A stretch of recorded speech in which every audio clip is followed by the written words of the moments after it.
اعوذ باللہ من الشیطان الرجیم، بسم اللہ الرحمن الرحیم۔ السلام علیکم۔ آج ہم بات کرتے ہیں توبہ کے آنسوؤں کے اقسام پر۔ توبہ کے آنسو کتنی اقسام کے ہوتے ہیں؟ سب سے پہلے ہم بات کریں گے مصنوعی گریہ پر۔ توبہ کے لیے سرور عالم صلی اللہ علیہ وسلم نے ایک حکم دیا ہے جو اختیاری مضمون نہیں ہے، کمپلسری یعنی لازمی کر دیا گیا ہے۔ رو تاکہ تم نے جو حرام مزہ گناہوں سے اڑایا ہے، آنکھوں کے آنسوؤں کے ذریعے تمہاری حرام لذتوں کا مال دوبارہ اللہ کی سرکار میں جمع ہو جائے۔ جس طرح چور چوری کا مال تھانے میں جمع کر دے اور وعدہ کرے کہ آئندہ چوری نہیں کروں گا تو سرکار اس کو معاف کر دیتی ہے۔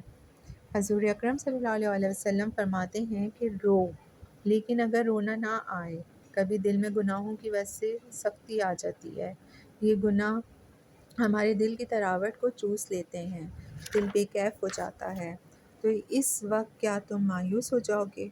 کیا تم ارحم الراحمین کے بندے نہیں ہو؟ کیا رحمت للعالمین کے امتی نہیں ہو؟ ہم ایسے خوش دل والوں کو بھی جن کے آنسو نہ نکل سکیں محروم نہیں ہونے دیں گے۔ میں رحمت للعالمین ہوں، سید الانبیاء ہوں، پیغمبر ہوں، حق تعالیٰ کا ترجمان ہوں، سفیر ہوں ارحم الراحمین کا۔ ہر پیغمبر اللہ تعالیٰ کا سفیر ہے، اور سفیر کی زبان اپنے ملک کے سلطان کی ترجمان ہوتی ہے، لہٰذا میرے الفاظ کو، میرے ارشاد کو، میری زبان کو ترجمان سمجھو ارحم الراحمین کا۔ میں رحمت للعالمین ہونے کی حیثیت سے ارحم الراحمین کی سفارت کا حق ادا کر رہا ہوں کہ اللہ تعالیٰ نہیں چاہتے کہ میرا کوئی بندہ محروم ہو۔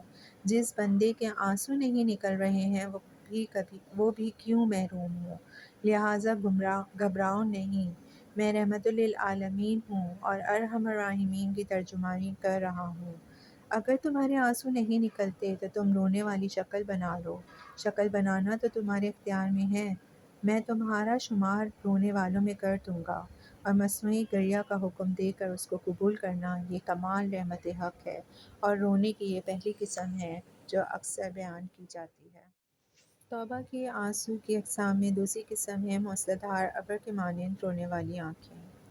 حضرت عبداللہ ابن عمر رضی اللہ تعالیٰ عنہ کی روایت ہے کہ حضور پاک صلی اللہ علیہ وسلم بارگاہ حق تعالی شانہ میں عرض کرتے ہیں کہ اے اللہ، مجھے ایسی آنکھیں عطا فرما جو موسلادھار ابر کی مانند برسنے والی ہوں، جو خشیت کے آنسوؤں سے دل کو سیراب کر دیں، جو آنسوؤں سے دل کو شفا دینے والی ہوں، قبل اس کے کہ عذاب دوزخ سے آنسو خون ہو جائیں اور ڈاڑھیں انگارے بن جائیں۔ معلوم ہوا کہ ہر آنسو دل کو سیراب نہیں کرتا، صرف وہی آنسو دل کو سیراب کرتے ہیں، دل کی شفا کا ذریعہ ہوتے ہیں، جو اللہ کی خشیت یا محبت سے نکلتے ہیں۔ اگر ہمارے آنسو خشک ہو گئے تو آنکھوں کو رونے کے لیے آنسو عطا فرمائیے، کیونکہ آپ کے خوف و خشیت سے رونے والی آنکھیں مراد نبوت ہیں، مطلوب نبوت ہیں، اور یہ آنسو اتنے قیمتی ہیں کہ سرور عالم صلی اللہ علیہ وسلم نے بشارت دی ہے کہ یہ قلب کو سیراب کرنے والے ہیں۔ توبہ کے آنسو کی اقسام میں تیسری قسم مکھی کے سر کے برابر آنسو کی فضیلت ہے۔